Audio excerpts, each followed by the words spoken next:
And here we go. Welcome to Chicago Bears Now. My name is Harrison Graham. We are live here on a Tuesday. Like always, 4 o'clock Eastern, 3 Central Time, 1 o'clock if you are out on the West Coast. Appreciate everybody for rocking and rolling with us in the chat. Already got a lot of people hanging out, so appreciate all of you. Producer Rolly is on the ones and twos as well, so you got the normal crew here on a Tuesday. Shout out your city. Let us know where you guys are watching from.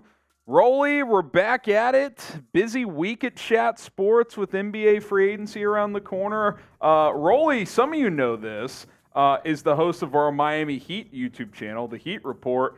He's on Damian Lillard watch this week. Yes, it's very intense. I feel like a little kid who just discovered the internet / their phone for the first time, because all I am doing is refreshing my Twitter feed to try to get the most recent update on Damian Lillard. So that has been my past couple weeks or so. We've gotten a lot of news about it lately, but I'm always fiending for more. If you ever know that meme, it's like scratching his neck. It's like, hey, you got some more? That's me with Damian Lillard. By the way, Alex Weddle, I've never seen this spelling. Producer Rolly, Rolleigh. I've not seen that one before. We've seen a lot of different Rolly spelling attempts. Producer Raleigh. I mean, it still works as Rolly. It's just quite the you're going above and beyond there. Like the city of Raleigh, North Carolina. Hey. Very similar spelling. That's NC State, unfortunately. That is FNC State. We're Tar Heels around here. Mitch Trubisky. Hey, Drake May. Who knows? Larry says, bear down. What's up, Terry? We got Terry in Des Moines, Larry in Bartlett, Illinois. We got Scott in Anderson, Indiana, Christian, Middlebury, Indiana. Michael Ortman, what's up? He's in Albany. We got Juan in Chicago. Steven in Seattle, Washington. Larnell is in Louisville. Dustin in Evansville, Indiana. Corey in Rockford. Jay Villa working from home. Nice. Coppers Cove, Texas, home of Peanut Tillman. I know where Coppers Cove is. I believe that's also the home of Robert Griffin III. Waukegan from Tyler. Corey in Cedar Rapids, Iowa. We've got Jay in Norwood and Chapin, South Carolina. Beautiful Maui, Hawaii. Now, doesn't that sound lovely? It's 110 degrees down here in Texas just about.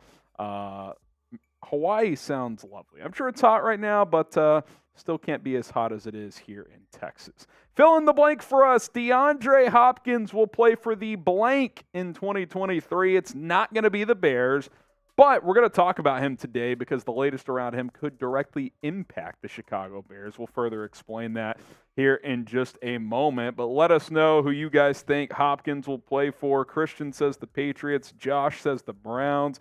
Michael says the Patriots. Jonathan says no one. He'll play for somebody. Jay Villa says the Texans. Steven's going with the Patriots. Heidi, the Browns. Chiefs from Matt Nagy. Maybe, Coach. Maybe you'll get another weapon to work with. Terry says the Patriots. D'Angelo says that as well. Scott's going with the Lions. John says bear down. Don't think he'll play here. Wynn says the Patriots. Corey says the Chiefs. The Dolphins from Michael. Steelers from Pick 6. Not after they traded for Allen Robinson, I don't think. Dustin says the Chiefs. Caesar says the Patriots. Monza says Buffalo. Rolly, what's your confidence meter that Nuke is a Patriot? I go 79%, and all the people spamming their Patriots in the comment section certainly know their fair share of ball. I mean, he's a Patriot through and through. He makes the most sense, Harry. Like, let's be honest here. Could he get paid in Tennessee? Sure, but he's playing for a team that's probably going to suck. If you go to the Patriots, you're going to get paid. You're going to be their wide receiver one, and I truly believe that roster has a potential to compete for a playoff spot. I think the Patriots make all the sense in the world. I don't want to give away too much from today's show, but the two teams mentioned, I guess one of them makes sense. One certainly does not. Yeah, and the one that does not is one that would directly impact the Bears. We'll explain again coming up. Shout out to Raging Bull, our first super chat of the day. He says, if the Bears prove the doubters wrong and the Bears win the division and go to the NFC Championship, we're going to have a party. Yeah, listen, we've talked about this. I've only gotten to do one Bears playoff game watch party, and it was that garbage Bears-Saints game where Mitch Trubisky went 99 yards and threw a touchdown to the one-handed Jimmy Graham on the final play of the game, and Jimmy Graham basically sprinted into retirement after that. I'm fiending for some playoff Bears football. I'm fiending for preseason football. Don't get me wrong. I'm ready for this journey, but man, if they could get me a playoff game this year, that would be fantastic. And hell, if they're doing what you say, NFC Championship game, we're going to be partying. We'll probably be live for several hours after that game. All right, get the Bear Downs going. And by the way, if you super chat, it's a guarantee to get on the show. All donations help us grow. We greatly appreciate it. Obviously, we're in the dog days of the offseason, but shout out to Raging Bull for supporting the channel because we are a 12-month, 365-day show, and that is our promise to you. Get the Bear Downs going. We'll get some shout-out. Shout out to Christian. Aztec Smokes in the chat as well. Let's see. Pick 6 says Bear Down. So does John. Jaron Thomas. Don Burr says bear up. I don't think that's really an insult, but I guess it's the opposite of bear down. Larry says bear down. Scott Osborne says bear down. So does Christian. Joey. Let's see here. Donald Lear as well. Jonathan Garza in the chat. Get the bear downs going. Don Burr, this is setting up to be one of the all-time letdowns this year if the Lions do not reach expectations. I got to be honest, I'm here for it. Jason Rawls says bear down. So does Mountain, Chris, David, D'Angelo, Richard, PB420. Michael says bear down. Fields for MVP. Let's not get ahead of ourselves. Corey in the chat as well. We got Terry. Get the bear downs going. And also like this video, 176 people watching live. Let's get to at least 75 likes. We get to 75 likes, we'll jump into our first segment. I think Bears fans know what I'm about to say because 40 likes, 180 people watching, those are rookie numbers. Those are sad numbers. I expect better out of Bears Nation. I need that like button. You know what? You said 75. I think I'm going to bump it up 5 likes. We need 80 likes before we can start. We need close to halfway. 57 likes now. 190 people watching. Come on, Bears fans. You're better than this. Are they sleeping through the... They're going through the motions in the offseason. Yeah, you know. You know what they say, Harrison? It is the offseason, but that's where the real players, the real hoopers, they get better because no one's watching. Not that many people tuned in compared to normal. Who's the gritty guys the who team's get the job competing done? for a Lombardi. They're not taking any days off. There is no offseason. Who gets the job done? Hashtag no days off. We're at 75. Let's smack past 80. Like the video like Corey did. Don Burr's riling up the chat. You got the Bears fans are responding. You love to see it. Let's get to 80 likes, and then we'll get this party started. I'm seeing 77. Hit that like button. Waiting for the next update. Corey Huff has liked the video as well. There we go. 80 likes. Here's what's coming up on Chicago Bears Now live here on YouTube. The latest Bears news and rumors. We'll take your questions. Hashtag Bears or Super Chat. Again, if you Super Chat, get those on the show. I'll tell you what. If we cross $100 cumulative today, I will do. I'll chug a beer. I'll do a beer bong at the end of the show. If we get across 100, every 100, I'll do one if the folks really want to rally here. But we'll make that happen today. Also, blockbuster trade targets. We'll take a look at a few players that maybe, just maybe, the Bears could try to bring in here before training camp or at least week 1. All of that and more is coming up on Chicago Bears Now.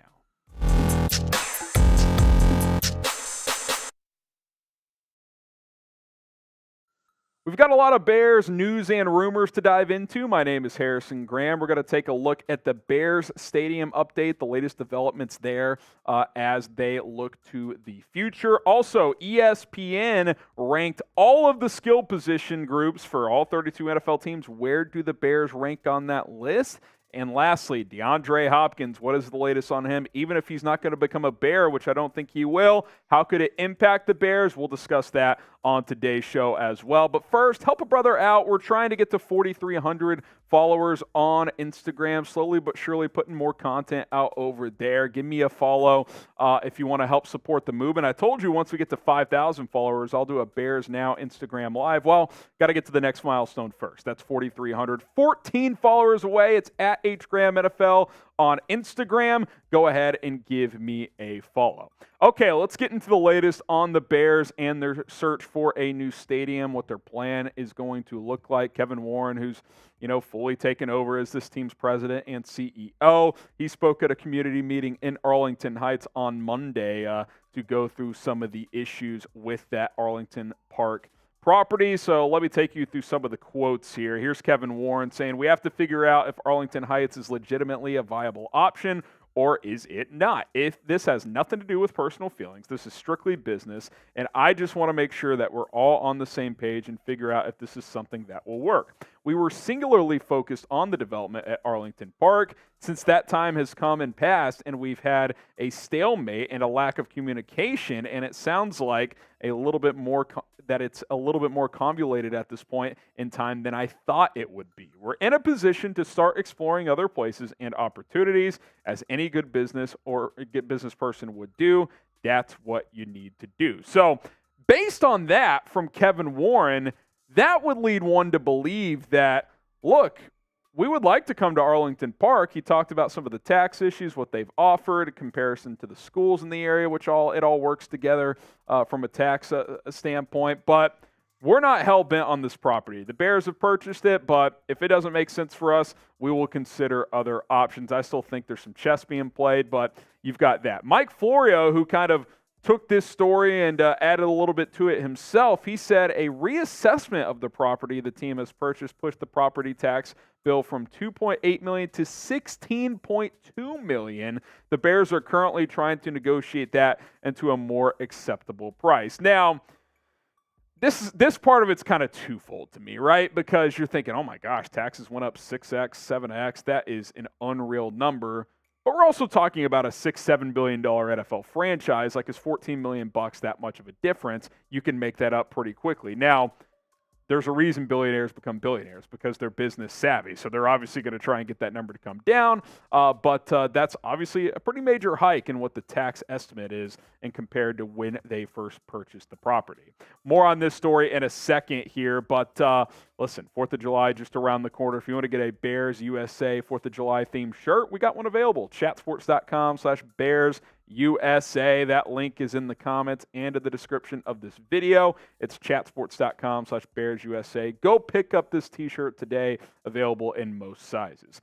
Now, the other part of this is what Kevin Warren says is, hey, we're interested, or we're at least willing to look elsewhere now. We're beyond just Arlington Heights. Obviously, I still think that's the front runner. That's who makes the most sense. We'll explain in a second, but they're in the mix. Lake Forest has entered the chat recently. They have expressed interest. Waukegan expressed interest from their mayor. Naperville a few weeks ago did as well. Obviously, the city of Chicago would like to keep the Bears in the city also. So you've got a lot of moving parts here and potentially some leverage to be created for Kevin Warren. Here's the bottom line.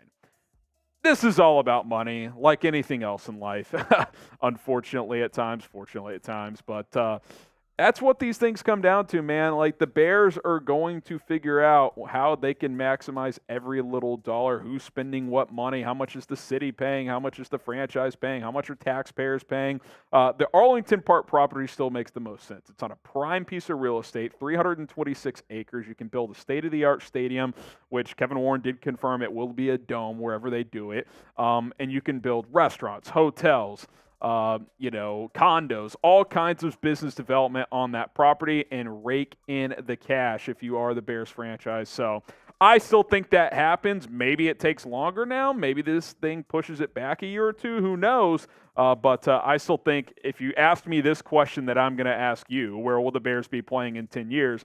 I would still say Arlington Heights on the Arlington Park property. You've already done the demolition, or at least a good amount of the demolition of the old racetrack. I mean, sure, you could just kind of resell the property if you want, but that seems a bit redundant. I think they'll end up in Arlington Heights. Let me know where you guys think they will be in 10 years. Maybe you still think they'll be in Chicago. Go ahead and take a guess.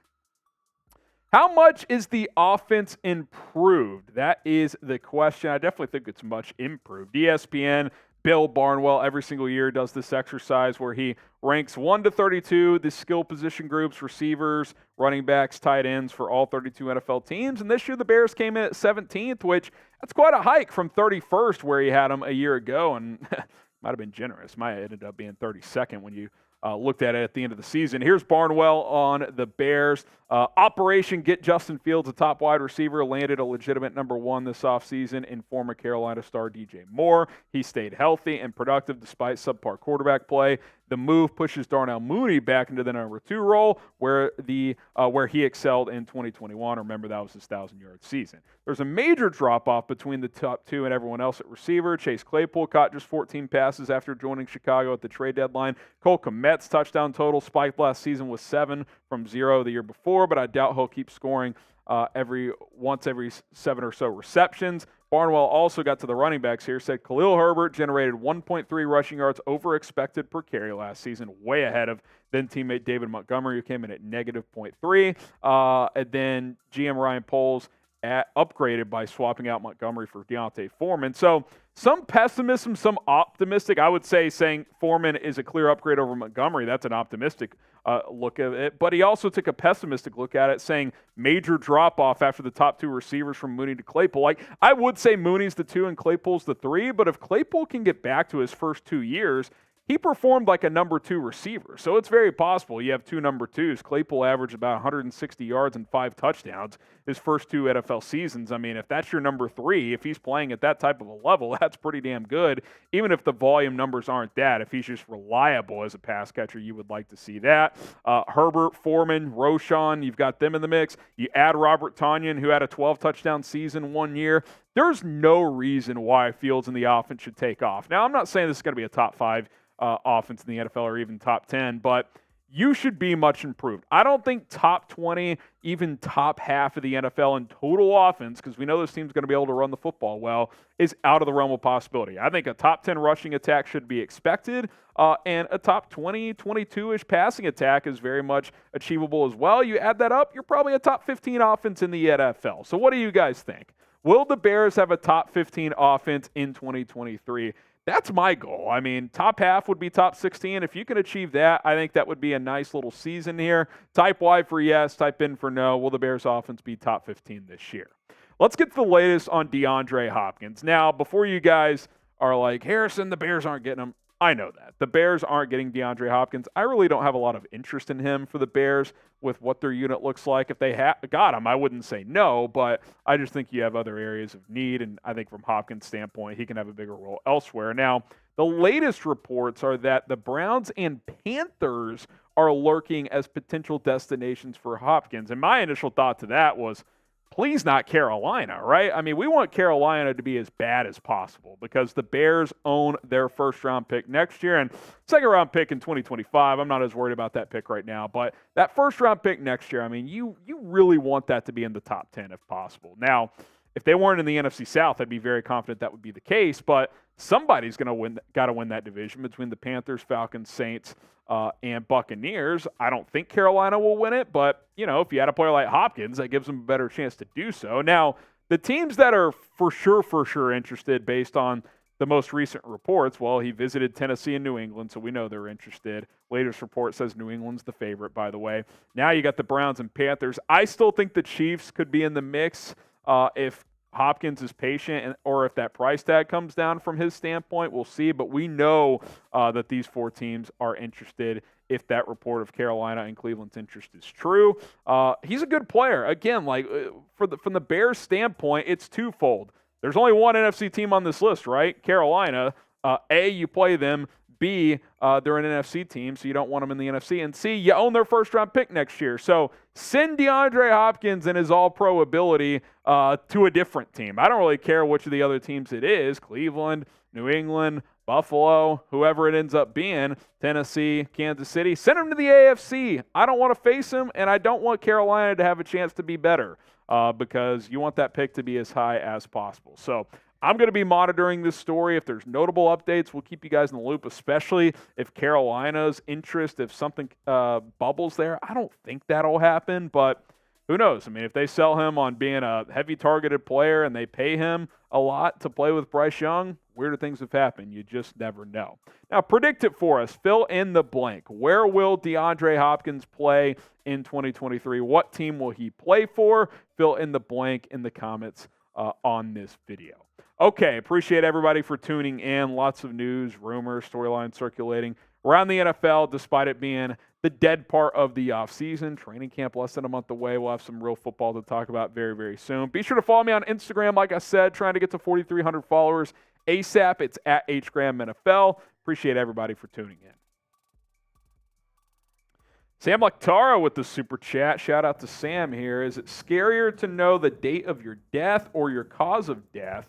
You cannot take precautions to prevent it, which reminds me, bear down. So I think, Rolly, Sam brought up the hypothetical game last week of do you speed up before a yellow light or slow down? I'm liking this trend. Listen, the offseason, things are slow right now. I'm all in on a weekly hypothetical with Sam here. Thoughts? Any strong opinions here? This is very tough, and I think the best way I can answer it, Sam, is I think I would rather know the date. And I'll tell you why, is because if you know the date of your death, you can plan your life around it, right? So, like, say I find out. As brutal as it would be as you got closer, at least if, like, whether it's 10 years down the road, 50 years, like, if there are things you want to do, you can be sure to do Like, just hypothetically, like, if you were to tell me the date of my death was in 8 months, well, guess what? At least I have time to quit my job and spend the 8 months the rest of my life doing absolutely nothing. Or whatever you want. Or doing whatever I want to do. Travel the world, whatever the case may be. Cause of death, I think, would suck because if it's gruesome, you're always going to be scared of when that's happening. Yeah. And plus, like, say it's like some freak accident, like, say, I don't know, car accident. You're going to be scared shitless every time you're in a car. Yeah. So I think it would be scarier to know your cause. I'll take the date because then you can plan the rest of your life around that. Yeah, I initially was going to say cause just because more often than not, I would say people die in just like, old age or whatever the case may be. But you've talked me into the other side because as brutal as it would be as you get closer to that date, it wouldn't be as brutal on a day-to-day basis. Whereas, like, if the cause of death is something bad, like you said, which very possible, heart attack, cancer, car accident, whatever the case may be, you don't know when the hell it's coming. So you would just drive yourself mentally insane. So I think I would have to take the date. Let me know what you guys think. Date or cause? Let us know in the chat. See, that PB, and he says knowing the cause, you might be able to avoid it. I just feel like in the hypothetical, you can't avoid it. You cannot take precautions to prevent it. Yeah. So say it's like car accident. Eaten by a shark scuba diving. Well, you just can't not go scuba diving. Well, or I'll even more practical, car accident. You can't stop driving. Like, you still have to drive to work and do the normal things you do, which that would just drive you insane. Oh, my God. Like, you find out it's a car accident. Like, worst. Every time you get in a car, you're just like... I'm telling you, the date would suck, like you mentioned. As you creep up to that, you know it's your last day. You'd probably be scared shitless. What are you doing on the last day? Well, it depends on when in life I'm at, like I am at. Say you're like 35. Well, if I have a wife and kids, I'll probably just spend the day doing fun stuff. Let me ask you this. If you found out today and it was before the age of 40, would you still even go the wife and kids route? Probably not, right? Because you would just know the whole time like that eventually they're going to be left by themselves. That would suck. Selfish, but not even it would just be sad. Do you want to leave a legacy though? Yeah, true, yeah. I like these hypotheticals, Sam. If you want to drop another one, I'm here for it. One per week though, that works as well. I like it. Tito, he says, congrats on your healthy child. Appreciate that. We're closing in on 3 months, so we're excited. You think Bears should just let Mooney go on draft? Oh, and draft my guy Marvin Harrison Jr. next year. Him and Moore would be unstoppable. So you can always just wait and save this for the mailbag, Harrison. Yeah, we'll expand on those thoughts on our mailbag. Hashtag Bears or Super Chat. Little teaser. Marvin Harrison and DJ Moore would be tough. I mean, that would be pretty sick, but we'll see. I mean, you're probably going to have at least a top 5 pick to get Marvin Harrison, which you might get that from your own, hopefully not your own, but maybe from Carolinas. Maybe you package your 2 picks to move up. But Rolly, the chatter is he's going to be the first non-quarterback drafted, barring something unforeseen. Him or Brock Bowers is the most likely. Like, it's crazy. This is like a Jamar Chase, Kyle Pitts situation again, in all likelihood, from that 2020 draft. 2020, 2020. Right? Yeah. Yes. Where it's quarterback. No, it's 2021. 2021. Yeah. Whereas quarterback, Pitts, Chase, it's likely, unless the 2 quarterbacks sync it up, Williams, May, and then one of Bowers and Marvin Harrison. Well, and I think Emeka Egbuka is going to go freaking high, too. Yeah. The other Ohio State State wide receiver core is crazy, is man. Lethal. Use hashtag Bears or Super Chat. Get those questions in on the show. If you have any free agent questions, training camp's almost here, trade ideas. I'll say this, Harrison. I'm very disappointed in the question Bears flow. Country. Question flow. Oh, no. There is one question. One question? One. Guys. Shout out Jaron Thomas. Jaron Thomas carrying the question. By carrying, it means dropping 1. I guess 2 if we count Tito's Super Chat, but if we're just talking hashtag Bears, we got to get more questions. Yeah, we need more. We can't even start this mailbag yet, fellas. Need at least a couple more. Let's go. Surely you have some thoughts on what the Bears can do over the next month. Look, I'll be honest. I'm with y'all. Like, this next month, in a lot of ways, kind of stinks for the NFL. There's no mini camps. There might be a little free agent action. I hope there is for the Bears. I hope they sign an edge rusher. But things can be slow. Someone says Velas sucks in the chat. There's a question from Frank Sinatra, great musician. R.I.P. Jacob's got a question in there. We got a few more. See, Larry, you did hashtag do. It's got to be hashtag Bears, then you ask your question. Otherwise, the software doesn't pick it up. So, all right, they're rolling in now, Rolly. I think we got a decent little pool here once we do those first couple of minutes. We'll keep getting some questions in. Hashtag Bears or Super Chat. Joliet Racetrack. Interesting idea.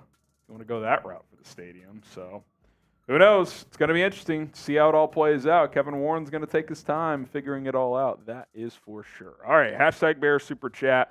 We'll get to those questions.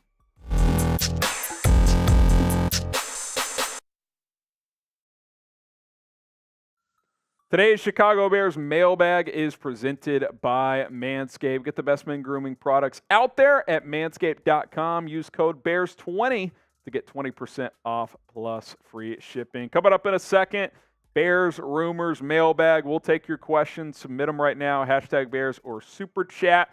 But first, let's talk about Jadeveon Clowney. He remains unsigned in free agency. Just kind of wanted to circle back to him. We've talked about him some, but continue to explore the idea of signing one of the top edge rushers out there at this point in free agency. Now, Clowney, we've talked about this before. His sack production is very hit and miss, and that's been the case throughout his career. 2021, he was great in that department with 9 sacks. Had just 2 last year in 12 games. But take a closer look at his PFF grades from last year. He actually graded out as a pretty decent pass rusher. Overall grade was excellent at almost 76. Run defense, he's always been good there, 74.3. Pass rush, 70. That's above average.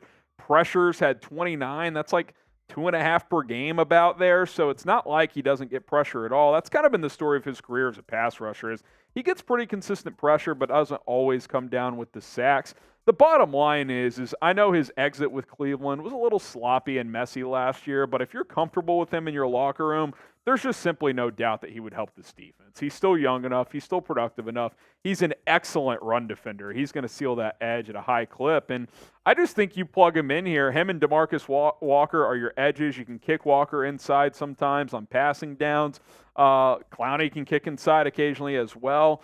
I just think it really helps. Rasheem Green returns to more of a reserve role. Dom Robb, Travis Gibson pressures a little bit off of those guys as well. I think adding a guy like Clowney makes a lot of sense. He can be a 3-down defensive lineman. That's one thing he's got that a player like Yannick Ngakoue doesn't. Ngakoue's not a 3-down guy. He's not a great run stopper. Obvious rundowns, he's not going to be on the field. Clowney, though, he can be on the field, whether it's in clear runs, a defense, or pass defense sets. Now, would you sign Jadeveon Clowney? I get it. There's some maybe culture questions there. Type S for sign, P for pass.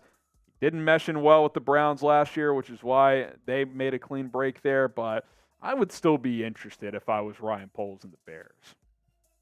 Shout out to Tito saying, congrats on your healthy child. Appreciate that. PJ's doing well. You think the Bears should just let Mooney go on and draft my guy Marvin Harrison Jr. next year? Him and DJ Moore would be unstoppable. I mean, look, obviously I want to see how this plays out. Does Mooney or Claypool have a bigger year? I think you probably pick one of those guys, but then you could still draft Marvin Harrison if you have a high enough draft pick, whether that's your own, whether that's the Carolina pick. Maybe you package the 2 first-round picks to move up and get him. I think a lot of it depends on a lot of things, right? How does the passing game look this year? You may not need a receiver come draft time next year. So a lot of things to play out, but I'll be honest, I do like the idea of getting Marvin Harrison Jr. on this offense. Frank Sinatra, great music. Should Dante Pettis or Velus Jones be the punt kick returner? If Velus makes the team, I'm very confident he'll be the kick returner. That's one thing he did extremely well last year. Several kickoffs past the 30, 35, 40. Had one that he almost busted for a touchdown. He really is an elite kick returner. That's one thing about Velus Jones that is true. Now, has he gotten rid of the drop issues on punt return? It seemed last year he didn't track the ball that well. At Tennessee, he did it some, but he was more of their kickoff return guy. If you're comfortable with him catching the ball, I'd rather have him on punt return because I think he could be more dynamic than Dante Pettis, but we know Pettis is sure-handed on punts. So we'll see. If they don't trust Velus, that increases Pettis' chances of making this football team. If not, hopefully Velus can hold it down. Appreciate Manscaped for sponsoring today's show. The best men grooming products out there, including the package, the performance package. You get the Lawnmower 4.0, which is going to shave your balls nice and clean there. It's hot as hell. Get that smooth sack going this summer and keep things trimmed up. You could also get the Weed Whacker in this bundle, going to trim your nose and ear hairs. Listen, I'm almost 30 now, and the ear hairs have come in. It's kind of embarrassing, but that's what the Weed Whacker's there for. You get boxers, the crop gel, to keep things nice and smooth downstairs as well. These products also come with a wireless charging station. They're water resistant, so you can trim where you need to in the shower also. Manscaped, the best men's grooming products on the market. Use code BEARS20 at manscaped.com. Your balls are going to thank you. You can trust me on that one. I've been using Manscaped for about 3 years now, and it's been a game changer for me. Okay, Six and Dragon, when do you think that the Bears will sign an edge rusher? It's the weekly question. I hope today. I hope tomorrow. I hope before camp. I hope before week 1. I will still stand by. I think they will sign one. I just do. You need an edge rusher. You had 20 sacks last year, and you've added DeMarcus Walker and Rasheem Green, decent players. I think Walker's actually a pretty good player, but you need more. You just do. So I don't know when. I mean, if I said I did, I would just be guessing, but hopefully before training camp.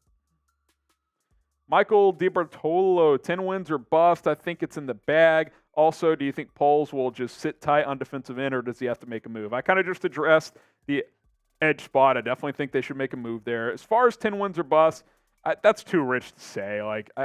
If this team goes 8-9, am I going to sit here and be like it was a massive disappointment? They won 3 games last year. If they win 9 games, that's tripling their wins. Which, by the way, I do think it's possible they could get there. But 10 or bust, that's a little rich. Now, if you're asking me a year from now, next year, you should be thinking this is a 10+ win team. It could be this year, but to say 10 wins or bust, I can't go that far. F. Marsh, should Chicago sign Marcus Peters as insurance for Kyler Gordon and Tyreek Stevenson? I don't hate the idea. Peters came off the torn ACL last year, played okay, didn't play like peak Marcus Peters, and I'm not sure you're going to get that, but I think it's like a CB2-3 type, great backup at worst, a guy who's been around. You could do worse. Now, I don't think you're getting back to 2019-20 where he's picking off 4 or 5 balls, but I think he can give you a pick or 2 if he's a starter. I think he still played at a starting caliber level last year. I'll add another name that gives you a little insurance. What if something goes wrong with Jalen Johnson, with the contract situation? I don't think that'll happen. I don't think we're going down the Roquan road, but I still think that's a situation worth monitoring. The good news is Tyreek Stevenson had a strong spring. He looked like someone who was ready to start. Kyler Gordon, you hope he takes another step forward, but you can never have enough defensive backs. And I think Marcus Peters is an interesting name to keep an eye on. I'll be curious to see if he signs before training camp or maybe even during training camp if a team deals with an injury, because he probably still thinks he can start, and I wouldn't blame him. I think he can as well. Should the Bears sign Marcus Peters? Type Y for yes and for no. Now, Ryan Poles was in that Chiefs front office when his ending in Kansas City wasn't that pretty, so I'd be curious to see what his thoughts / relationship with Peters is. So keep that in mind as well. Y for yes and for no. Should the Bears sign Marcus Peters? From Keem, hot take number 2, Trevis Gipson will lead the Bears with sacks. That was a bold prediction I had last year, that Gipson would have double-digit sacks, because he had 7 sacks in 2021. Fell back to 3 last year. Now they switched from a 3-4 to a 4-3. I think that impacts non-star players pretty significantly when the whole scheme changes, but he's more built like a 4-3 end. So, maybe a full year in the defense, he's ready to get back to being a higher sack guy. We'll see. I can't rule it out, because you don't have a lot of great pass rushers. I mean, outside of DeMarcus Walker, who's the biggest threat to out-sack Trevis Gipson? Justin Jones? I think it's very possible that he has more sacks than Justin Jones. A real shake. Who is RB1 midway through the season?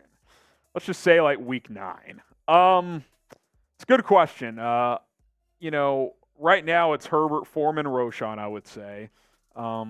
I think it'll be Herbert or Foreman. I was on the camp, maybe Roschon could be that guy, but after the spring, he's clearly RB3, and that's not because he's not going to be a good player. It's just, look, Khalil Herbert's been around. He's been in this offense for a year. He's been on this team for 2 years. They like Deontay Foreman. It's going to take time for the rook to break through. So if I had to absolutely guess, I would say Khalil Herbert, but I do think all 3 of these guys are going to get opportunities.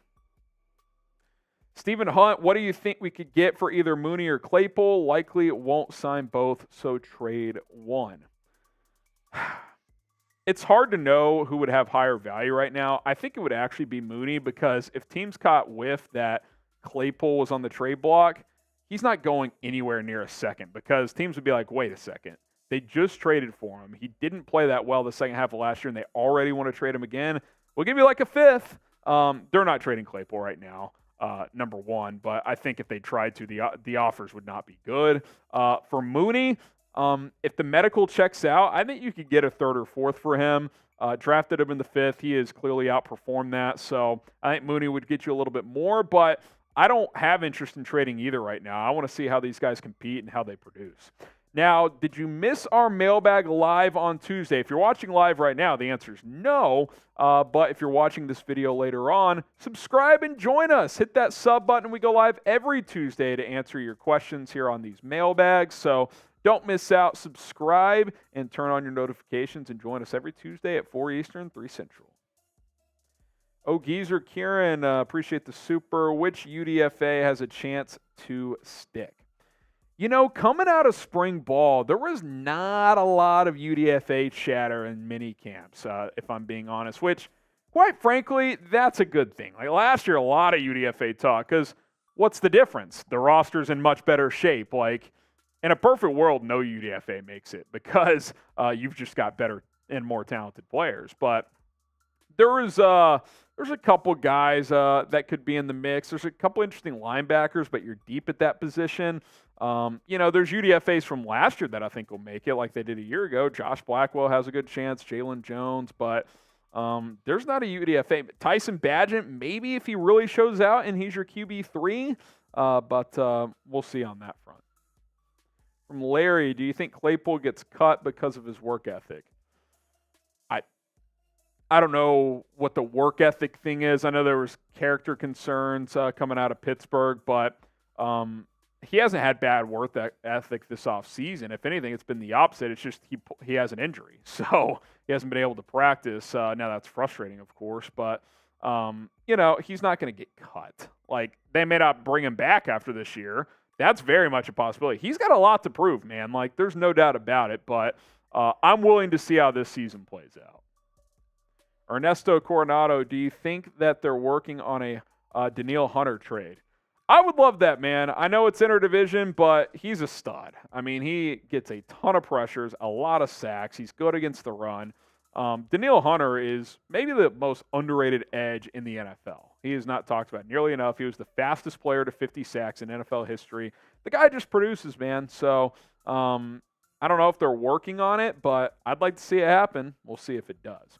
Give me a follow on Instagram. If you didn't get some of your questions answered, you can ask me over there. I still got to catch up on a few DMs, but I'll be doing that very soon. At HGramNFL, give me a follow at 5,000 IG followers. We will do a Bears Now Instagram Live. Tim Hawkins with the $2 super chat as well. Timmy, first time super chatter, Rolly. Didn't ask a question, though. He sent it during our mailbag, and it looked like he retracted his message. Oh, Tim. So a little disappointed Timmy boy did not put a message in there for you to answer, but we appreciate the first time super chat, Tim. Yeah, and look, ask a question next time. Also, we talked about hypotheticals, right? And maybe we just have to get one hypothetical question in between each segment from now on. I'm in. This one might be tough for you to answer. This one was asked. I saw it. I laughed. I giggled before or during the mailbag. But Jaron, that first question was actually a hypothetical for the two of us. Or I guess one, but we're going to both do it. Yeah, he says, put yourself in Justin Fields' shoes. If and when Fields becomes an elite NFL quarterback and possibly wins a Super Bowl, what celebrity would you date once so like if I'm Fields and I go on to win a Super Bowl and I'm like one of the faces in the NFL, who would I want to go on a date with? So if you want to save yourself trouble and decline to answer, that's fair. No, it's okay. Hannah and I have discussed celebrity crushes before. We can go down this path. Okay. It's just a date, grabbing a couple drinks. We're not doing anything crazy here. I'd have to think about it though. So I have two. Do you have a couple? I have two right off the dome here. Okay. But first I'll say this is the full Josh Allen route where he goes, dates a nice little looking lady. There's some drama, but Josh Allen's now one of the faces of the league, and now the next thing you know, he's dating Haley Steinfeld. I did see that, yeah. Seems like this is the type of trajectory Jaron Thomas is talking about. But my two right off the dome, I'm taking Zendaya away from Tom Holland. Okay. That's number one. And if that doesn't... Y'all are a similar age, right? Like early mid-20s? Yeah, Zendaya, she's like 24, I believe. So like, are you a Euphoria person? Have you watched that show? I enjoy that show, but it's an interesting show. It's an interesting show, but one of my other babies, Dua Lipa, she's talented. Who is she? She's a singer. Okay. She is. I'm not I don't think I'm familiar with her. Let's just say she's good at what she does. Okay. Yeah, Zendaya, she's pretty. I mean, you're what, 24, 23? I'm 22 still. Oh, you're still 22. Okay, so let's y'all are similar age. She's probably 23. She's much older than I thought. Oh, really? What is she? She's 26. Oh, really? That's all right.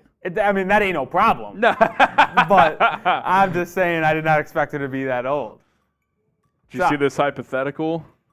If you're Daniel Jones, for example. What's up, Bears fans? Football is That's well. F. Marsh. F. Marsh. In the chat. Let's go. If you blew up and became like a superstar and had one date to go, you could pick any celebrity. Who is it? It's a good hypothetical. I cheated and picked two. You picked two. That's what you can Who throw were a your couple. answers? Zendaya and Dua Lipa.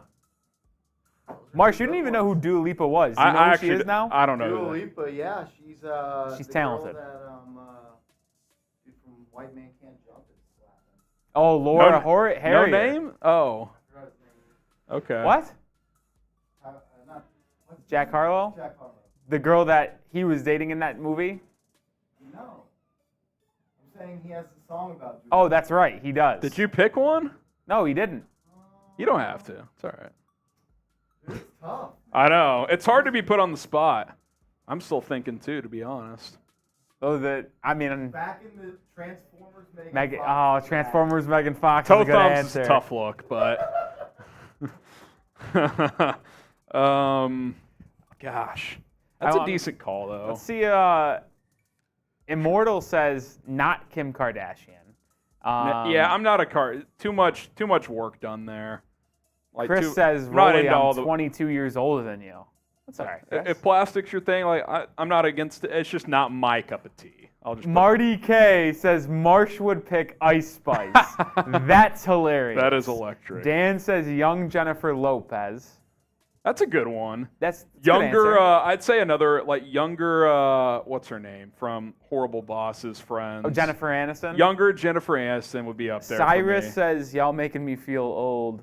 Dua Lipa also makes my list. I mean, Molly Q from First Take from Frank. okay. She's Fight good have looking. Jalen Rose. Is she for still that one. married to Jalen Rose? I'm pretty sure. Okay. Liz says, "Hey, Rolly, what's up?" What's up? Salma Hayek from Dan. Not a bad answer. Who are some either. dark? I feel like who are some dark horses? I guess your second one was kind of a dark horse because I didn't even know who that Dua was. Lipa, she's pretty popular. Margot Robbie's a classic. Well, that went all over Twitter like 6 months ago. That's not a dark horse anymore. No, Margot Robbie's been one since her role in Wolf of Wall Street. If you know, you know. Yeah. Great movie. Summer Rae from Marty K. Interesting, going the Instagram model route. I will say, Marsh mentioned her, but Laura Harrier, an actor, not pretty low level, so not many people know her. Cyrus goes, "Oh, we know." Shout out to you, Cyrus. What's good, Cy? Yeah, but Laura Harrier, she was in the White Men Can't Jump movie as Harlow's girlfriend, also in Spider-Man Homecoming as Tom Holland's Spider-Man's little crush in that movie. She's pretty fine too. Yeah. But did we ever get official answer from you, Harry? I mean, I said younger Jennifer, Okay. but not Friends young though. I don't think not that too was her young. peak. Too young. So Her peak might have been Just Go With It with Adam Sandler in 2015. dude, yeah, that's good. That's sneaky good movie too. Oh, Surprisingly. great movie. Kate Upton was in that one too. That's another good one. Wait, no, just that in wasn't Kate general. Upton, was it? No, I don't think that was. That was different. But it's a good answer. Who's the girl that Andy Roddick's married to? Brooklyn Decker. That's the girl that's in Yes, Just Go With It. Brooklyn yes. Decker's the girl. She's up there. in that movie. She's up there. Oh, that's funny. She's up there. Good stuff. All right, let's keep it moving. Good chat. One more segment to go, and then we'll wrap things up here on Chicago Bears Now. Before we jump into today's video, we got a subscriber battle going on with our Dallas Cowboys YouTube channel here at Chat Sports. It's called The Cowboys Report. Over the last month, we've picked up 393 new subscribers. They've picked up 491, so they've got almost a 100 subscriber lead on them. Can we close that gap over the next month leading up to training camp? Help a brother out. Subscribe to the channel. Daily Bears coverage here on this show.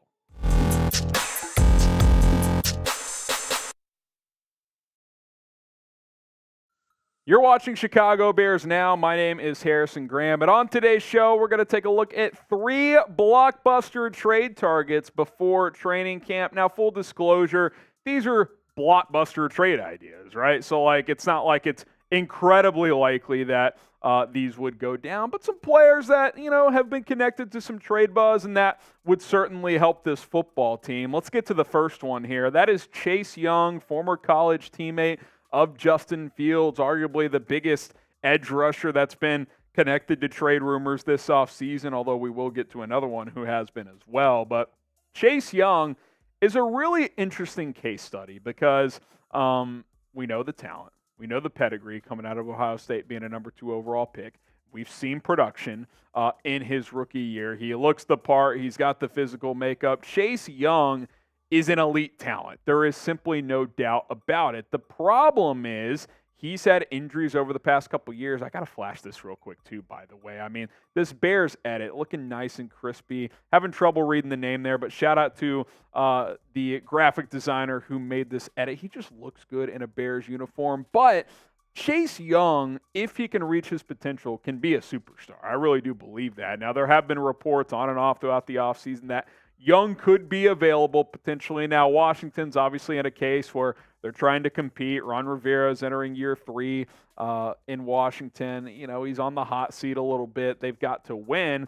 But at the same time, they could be willing to trade Chase Young if they get an adequate offer. Now, what does an adequate offer look like? Because Chase Young, the past 2 seasons, just hasn't been on the field that much, and when he hasn't produced that much. His rookie year, we're like, okay, this is the next superstar pass rusher. He's going to have 100 career sacks, yada, yada, yada. And then tears the ACL in year 2 after a slight, at least slow start to that season. And then last year, it took longer than expected for him to return, so only played in 3 games. Kind of hard to really judge the production based on that. But that's the big question, right? Can Chase Young hit that reset button after 2 injury-plagued seasons and get back to rookie year form and hopefully eventually beyond that, right? Like, I think if you're trading for Chase Young, you're hoping this guy becomes a 3-down edge rusher, double-digit sack guy, just a game wrecker for your defensive line.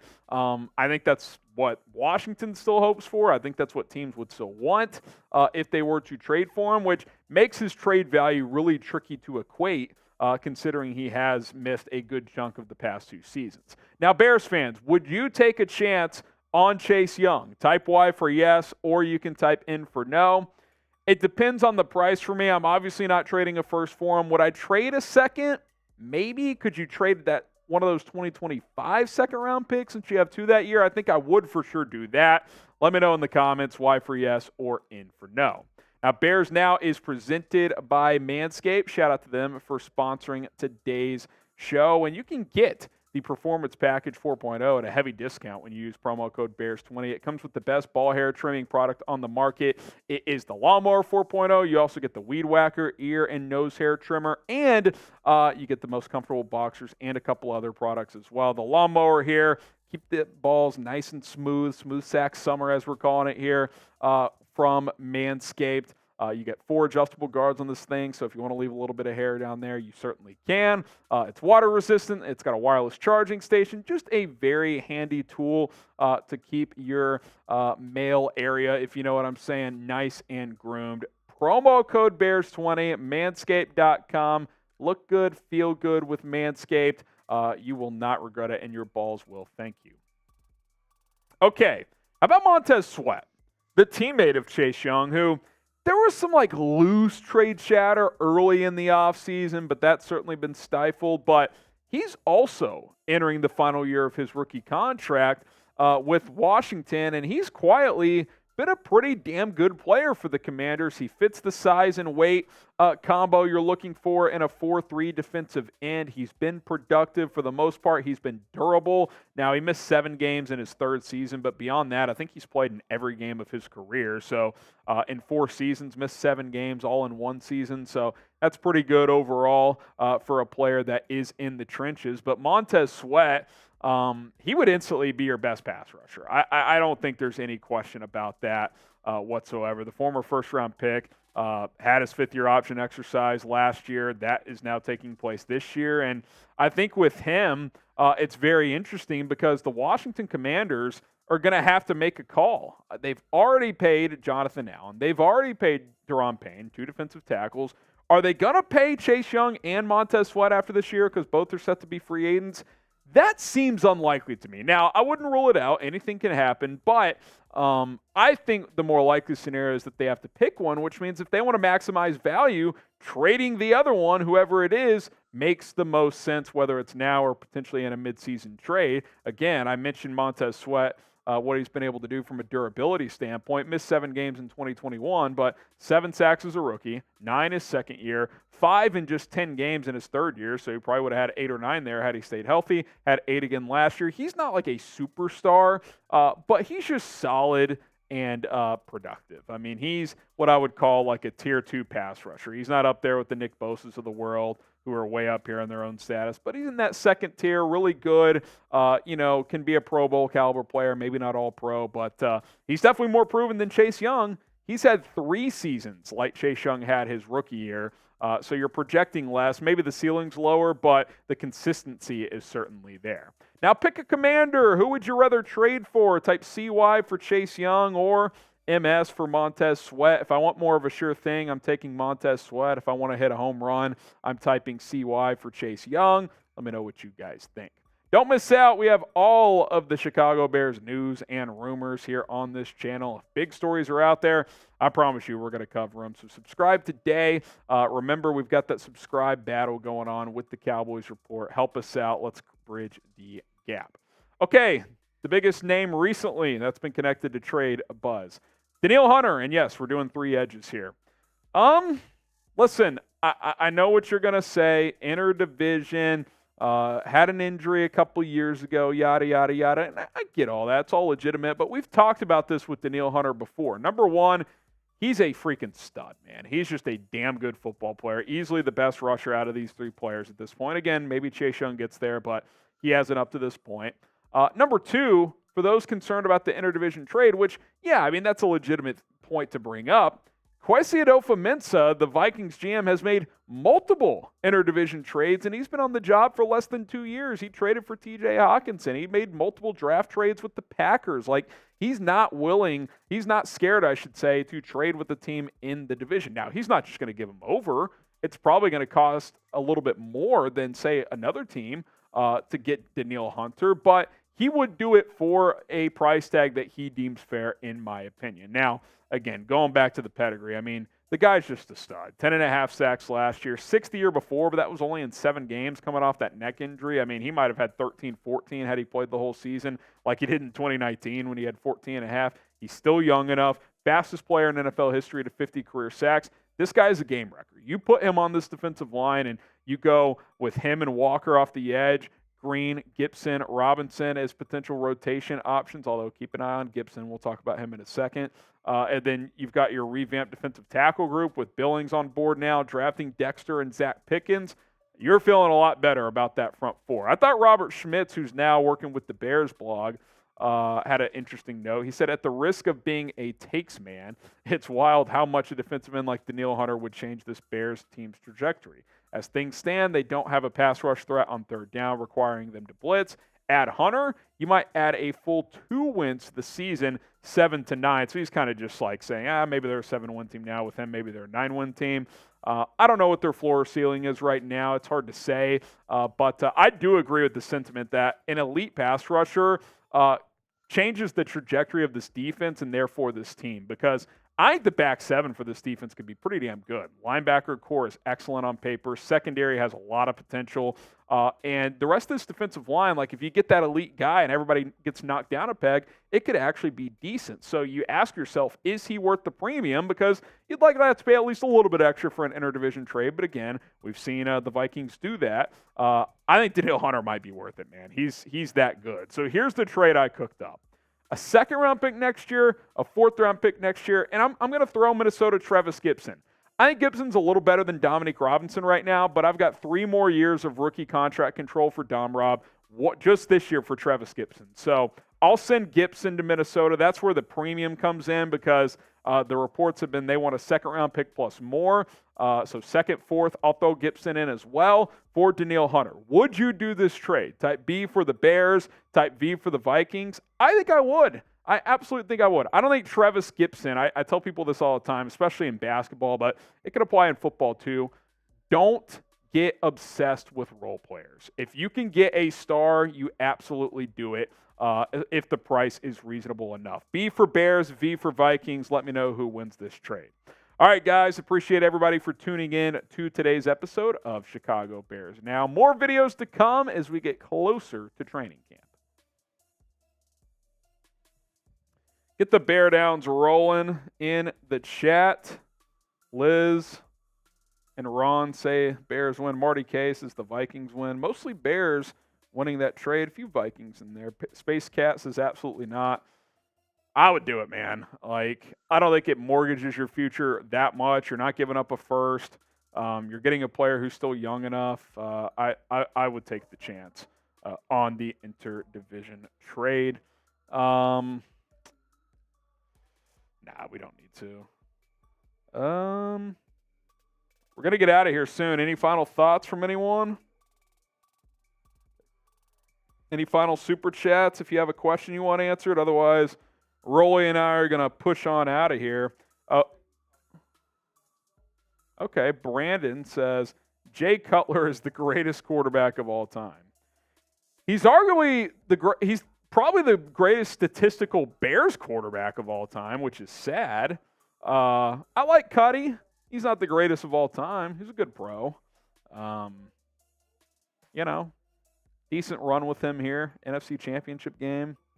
some disappointments as well. So, yeah, man, we got Smoking Jays for a reason. I got love for Cuddy. Chris says, did you get my questions? I mean, if you super chatted, I assure you we got it on the show. If I have to move, I might miss you guys. Why? We're on the internet. You're not going to have internet where you're going? I think we got all your questions. All right, guys. Appreciate everybody for tuning in. Nick Roloff and I are going to get out of here. By the way, just a side note, NBA free agency starts Friday, so a couple things to keep a note on. Bulls channel. Go check it out. I'll put the link in the chat before we sign off here.